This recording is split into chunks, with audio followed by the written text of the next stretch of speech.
Hey everybody, Ryan here at eTrailer. Today on our 2015 GMC Canyon, we're going to be showing you how to install the Demco Base Plate kit with removable arms.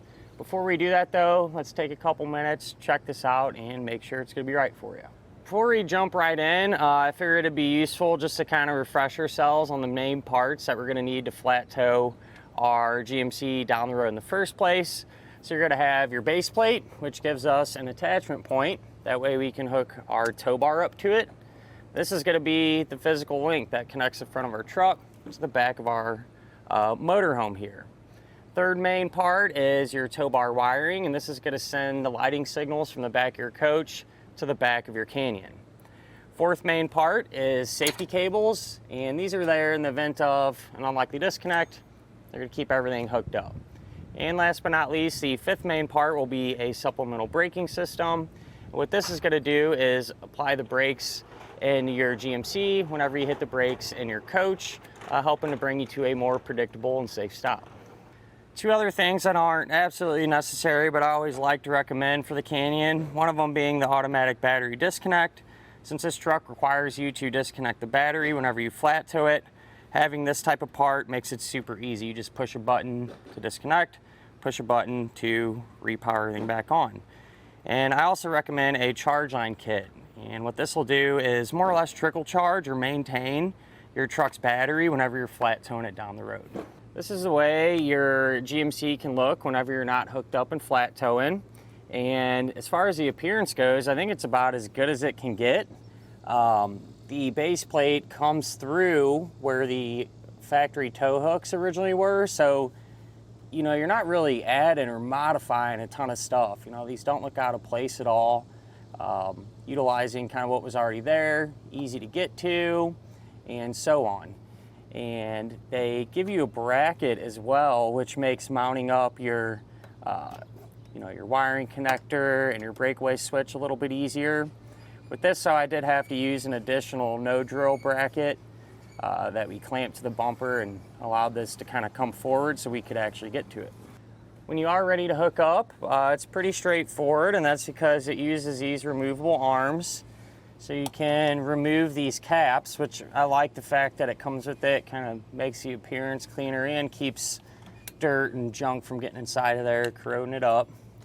So you take these, put them in, you rotate them, then you'll have these pins that kind of lock it into place. And that's going to give us an attachment point for our tow bar.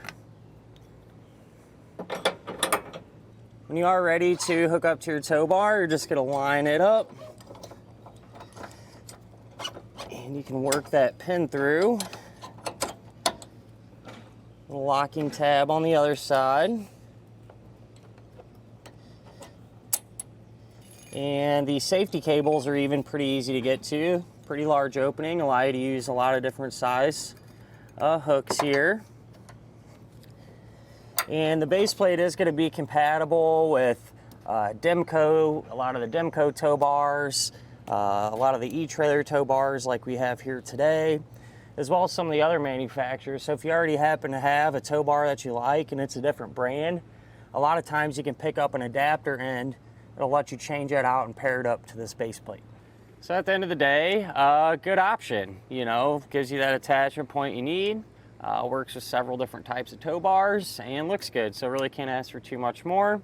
As far as the installation goes, when it comes to base plates, this one wasn't too bad. I'd say the difficulty is somewhere in the middle. You do have to remove the fascia, which is pretty normal when doing this.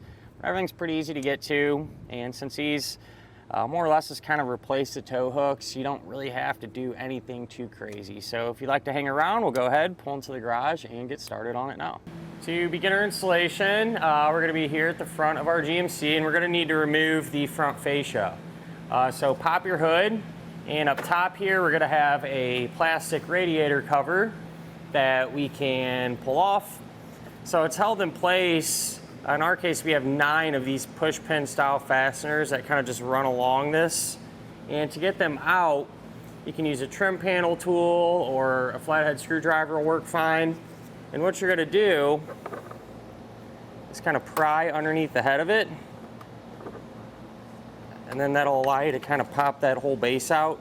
So that's what you're left with. If the head comes out, not a big deal. You can always just snap the two back together. So I'll just work my way across here and get all of them removed. Once you get all those plastic fasteners removed, you can just lift up on this and set it off to the side. And then that will expose some Torx bit screws. So we'll have 3 on each side of our vehicle. And I want to mention from this point on, whatever we do to one side of our vehicle, we'll also do to the other side because it'll be set up the same way. But we can get this pulled out using a T15 Torx bit.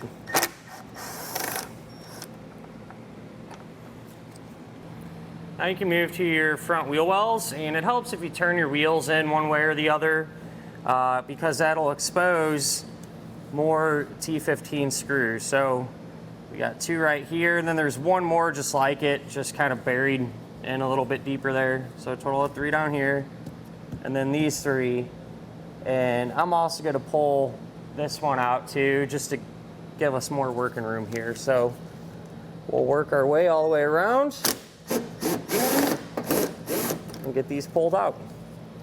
Once you have all of those fasteners out, you can take your wheel well liner, just kind of fold it out of the way.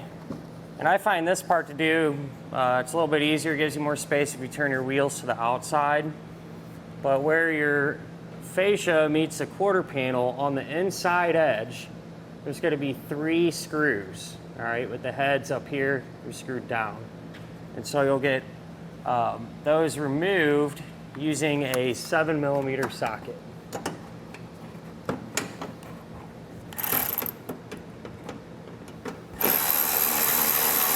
And while we're right here, you know, if you move down, if your truck has fog lights, you might as well unplug them.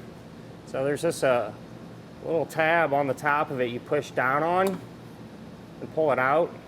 So that's what I was pushing there, holding it down and getting it removed. So now we are underneath the front of our truck, and we're going to have a few fasteners we need to remove.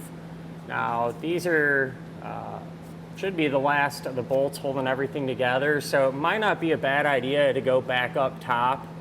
And if you remember them screws we took out at the very beginning, maybe put 1 or 2 in hand tight just to kind of keep the fascia somewhat secure, you know, while we're under here. But one of the bolts we're going to pull out will be this one here. You can use a 15mm to get that one removed.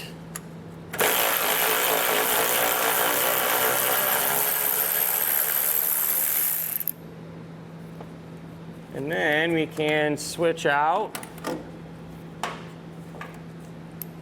for a T15, and there's going to be these 2 fasteners here.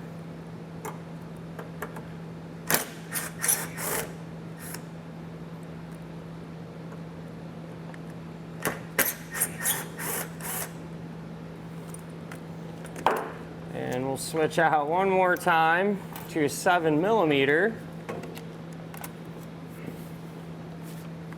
And if you look right here, where this plastic piece comes out, there's kind of this bracket that drops down.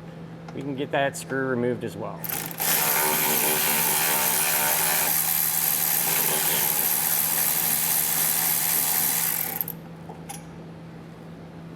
So now with some help here, we can get our fascia off. You want to kind of pull downward on this corner, then work your way around, and it comes off pretty easily. If you have any wiring that you didn't disconnect, go ahead and unplug that. In our case, it was just our fog light, so we're good. But with this off, we can set it off to the side. What we're able to do now is remove our tow hook. So if you got this piece of foam, go ahead and pop that off and get rid of it. And then to get the tow hook off, you're gonna have 2 18mm head bolts.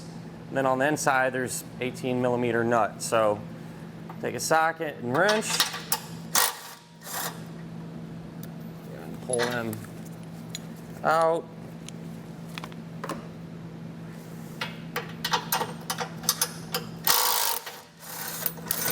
And we're able to remove the tow hook. What you can check for now, since our base plate is going to sit on the side here, if you look at this lower beam, and then we have this upright here, if you have any material overhanging right here, we're gonna have to cut that flush with this upright. That way it doesn't interfere with the base plate. So you can use a grinder, cut off wheel. I like to use a Sawzall, kind of runs down flush with it. And we'll go ahead and get this part cut off here.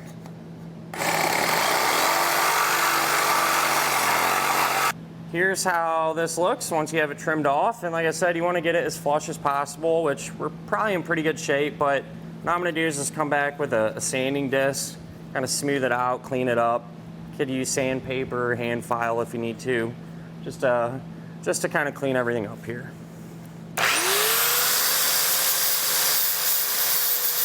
Got that cleaned up, and since we do have some bare metal exposed now, not a bad idea to come back with some spray paint or something and just put a coating on it to help prevent rust and corrosion in the future.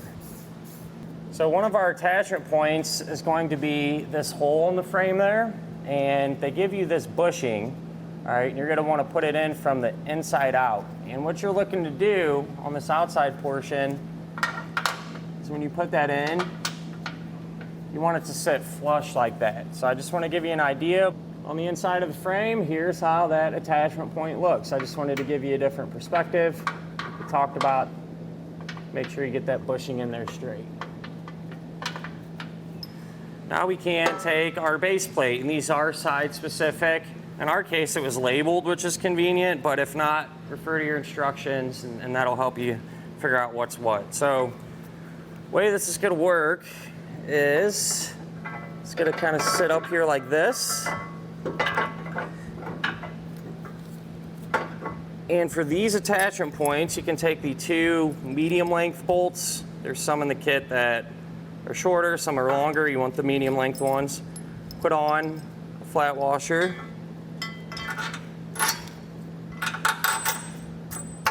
And then run them through here, and then on the inside where the bolt's gonna pass through, we can get the rest of the hardware on. So with this being somewhat tricky to see on the inside, figure out I go over it. So where a bolt passes through, you're gonna put on a flat washer, split lock washer, and the nut. And all the hardware that we're gonna use to secure the base plate, they give you some blue Loctite. You wanna put some on the threads of either the nut or the threads of the bolt. So make sure to do that. And then we can take our hardware combination here.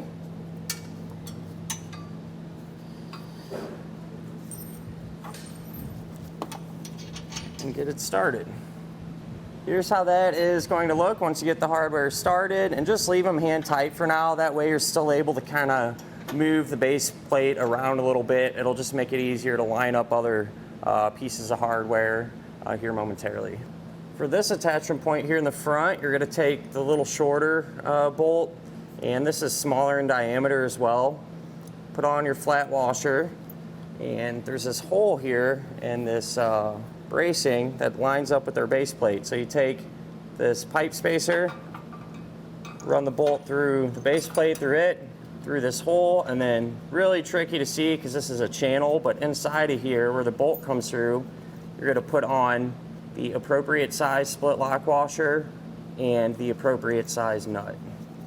Here's how that looks. Like I said, it's kind of a deep channel, and leave it hand tight, and just kind of a reference for in a little bit when we tighten this down, since it does run so far back in there, you'll probably have to use a deep well to hold that nut and actually tighten it down. And finally, for this attachment point, you can take the longer 1/2-inch bolt, put your Loctite on, and from the inside coming out, we'll push it through that bushing that we put in, making sure it's still, in there flush, because it can move around on you a little bit. So what I like to do is push a bolt through, kind of hold the bushing. You're going to be able to kind of feel it, make sure it's good. Then take the 1/2-inch split lock washer and nut and tighten it down by hand a good amount. That way it'll prevent this from shifting and knocking that bushing out of place. Now we're able to snug everything down, and you want to start with these bolts here. So 3/4-inch socket and wrench. And while you're doing this, you can kind of push up on these ears here. Sometimes it moves, sometimes it don't. In our case, I think we're lined up pretty good. We'll go ahead and snug those down. Then move to this one, snug it down next. Again, make sure it, it's still centered up and everything, but again, 3/4 inch socket and wrench. Then for this one, the head of the bolt is going to be a 5/8, and then the nut inside is an 11/16. So hold that from spinning and run it down. And at this point, you need to come back with a torque wrench and tighten down all the hardware to the amount specified in the instructions. So once you have, the base plates torqued down and everything, what you can do, they give you these safety cables. I just kind of double looped it around this beam and then used one of the quick links, put it through the hole in the base plate there, tightened it down. It's just a safety feature. And then what I like to do as well is take some zip ties and kind of zip tie it up here and there just to kind of keep it from bouncing around whenever we're going down the road. So at this point, it would be a great opportunity to start on some of your other flat towing components like your wiring, braking system, things like that, because you have quite a bit of room to work, and it makes it a little bit easier on you, which is exactly what I'm going to do. With that in mind, if you're done with it or not going to be putting the parts on, you can refer to your instructions. You will have to trim, it looks like, a few small openings for the base plate to clear, but we'll get all this done and then come back to that and show you how to do it. Now that we have our other components and stuff wrapped up, we're ready to get the fascia back on. So we are going to have to trim, and where the tow hooks came through, you just need to open it up a little bit more. There's a diagram, the instructions that you can follow. Make sure there's nothing behind there, which there isn't, and you can get this removed. So you can use a pair of snips, maybe a sharp utility knife. I like to use a multi-tool. You can use a Dremel tool, kind of whatever you got laying around. So I'll go ahead and get this opened up here.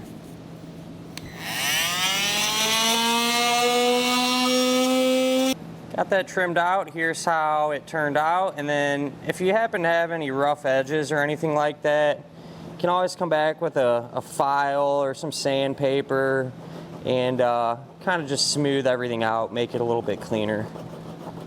With everything trimmed out now, we can get our fascia put back into place. And it might take a little finesse, to get it to go through, get the base plate to go through and everything. And sometimes you might have to come back and kind of trim out a little bit more.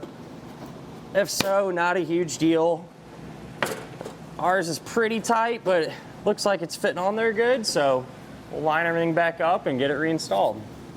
So I was able to get our fascia completely reinstalled, and I did have to trim a little bit more out just to get everything to fit easily how I wanted it. And it's not really a big deal. I essentially just cut out that whole square opening there, and that was about perfect to let everything pass through. So it turned out pretty good. And that'll finish up our look at and our installation of the Demco Base Plate kit on our 2015 GMC Canyon.